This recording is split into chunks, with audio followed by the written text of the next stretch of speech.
کھانا کھانے کے بعد برتن کو اچھے طریقے سے صاف کرنا، ایسے اچھے طریقے سے صاف کرنا، زمانہ دیکھ کر برا سمجھے کہ نہ سمجھے کوئی فرق نہیں۔ چاٹنے کا لفظ آتا ہے لیکن چاٹنے کا مطلب نہیں کہ پلیٹ لے کر ایسے چاٹے، ایسا نہیں چاٹنا، بلکہ پلیٹ کو اپنی جگہ پر رکھ کر ایسا پورا پلیٹ صاف کرنا۔ حدیث پاک میں آتا ہے کھانے والا کھا کر پلیٹ کو صاف کرتا ہے تو صاف ہوئی پلیٹ اللہ کے دربار میں دعا کرتی ہے، اے اللہ یہ تیرے بندے نے جس طریقے سے مجھے صاف کیا ہے اس کے نامہ اعمال سے تو گناہوں کو بھی صاف کر دے۔ عمل کتنا چھوٹا ہے، اجر کتنا بڑا ہے۔ دیکھیے لکھا ہے کہ میں جلدی جا رہا ہوں، پھر کبھی موقع ملے گا تو تفصیل کے ساتھ عرض کروں گا، ان باتوں کو ذہن میں رکھو۔ لقمہ اگر گر جاتا ہے تو اٹھا کر کھانا چاہیے، شرمانا نہیں۔ اچھی چیزیں دسترخوان میں نہیں ڈالنا، بیکار ہوئی سب چیزیں دسترخوان میں ڈالنا۔ اگر لقمہ بائی چانس گر گیا تو اسے چھوڑنا نہیں، اٹھا کر کھانا، صاف کر کے کھانا۔ گوشت کا ٹکڑا گر گیا تو اٹھا کر کھانا چاہیے۔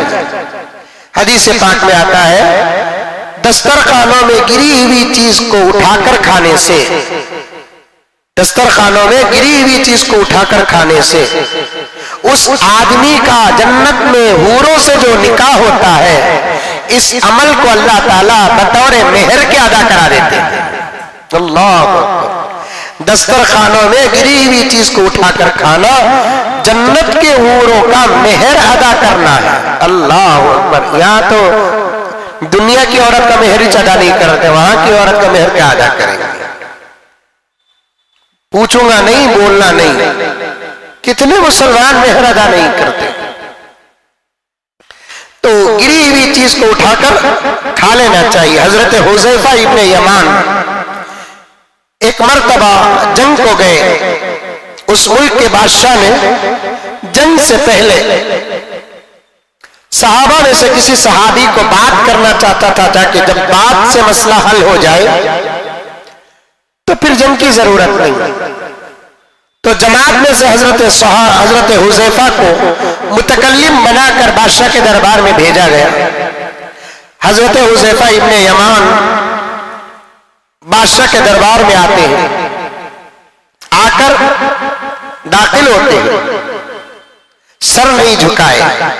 بادشاہ نے کہا ہمارے دربار کا قانون ہے کہ یہاں جو بھی آتا ہے ہمیں سجدہ کر کے آتا ہے۔ حضرت حذیفہ ابن یمان نے کہا اسی مسئلے میں تو تمہارے اور ہمارے درمیان اختلاف ہے، اگر میں سر جھکا دوں تو لڑائی نہیں۔ ہمارے نبی کے صدقے ہمیں جو دین اور مذہب ملا، اس مذہب کا بنیادی حکم یہی ہے کہ اللہ کے علاوہ ہم کسی کو سجدہ نہیں کرتے۔ جس نبی کو اللہ آخری نبی اپنا حبیب اور محبوب بنا کر بھیجا، رحمت للعالمین سید المرسلین امام الانبیاء بنا کر بھیجا، وہ نبی سے ہم نے دین تو لیا، ادب تو کرتے ہیں ہم اس نبی کا، لیکن ہم اس نبی کو خود سجدہ نہیں کیے تو تجھے کیا خاک سجدہ کریں گے؟ سر جھکانے کی بات نہ کر، اس لیے کہ ہم محمد کے غلام ہیں، سر کٹانا جانتے ہیں، سر جھکانا نہیں جانتے۔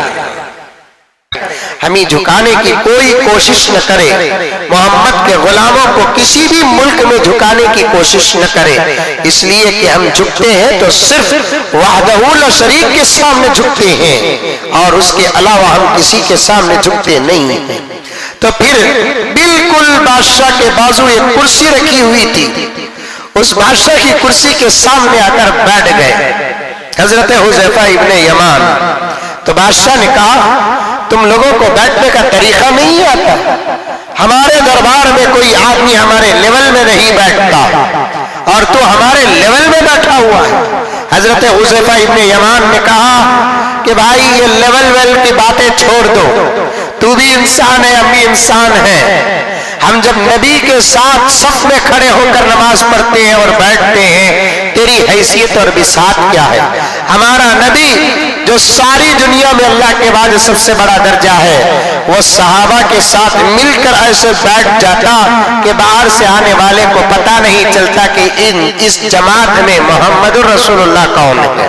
ایسے گھل مل کر اللہ کے رسول صلی اللہ علیہ وسلم بیٹھ جاتے. اس کے بعد کھانے کا وقت آیا تو کھانا کھانے کے لیے دسترخوان بچھایا گیا. حضرت حذیفہ ابن یمان اور ان کے ساتھی بیٹھ کر دربار کے لوگوں کے ساتھ بیٹھ کر کھانا کھا رہے ہیں. اچانک حضرت حذیفہ کے ہاتھ سے ایک لقمہ گر گیا. حضرت حذیفہ ابن یمان رضی اللہ تعالیٰ عنہ اس لقمے کو اٹھا کر کھاتے ہیں. بازو والے نے اشارہ کیا کہ حذیفہ یہ بادشاہ کا دربار ہے اور یہاں گرے ہوئے لقمے کو اٹھا کر کھانا بہت بڑا عیب سمجھا جاتا ہے. حضرت حذیفہ نے زور سے کیا کہا, سونے کے انک میں, سونے کی سیاہی میں لکھنے کے لائق کام بات ہے. حضرت حذیفہ نے کہا گرے ہوئے لقموں کو اٹھا کر کھانا یہ میرے نبی کی سنت ہے اور میرے نبی کی سنت کو ان احمقوں کے سامنے میں چھوڑ نہیں سکتا. گرے ہوئے لقموں کو اٹھا کر کھانا میرے نبی کی سنت ہے اور میرے نبی کی سنت کو میں ان احمقوں اور کمینوں کے سامنے چھوڑ نہیں سکتا.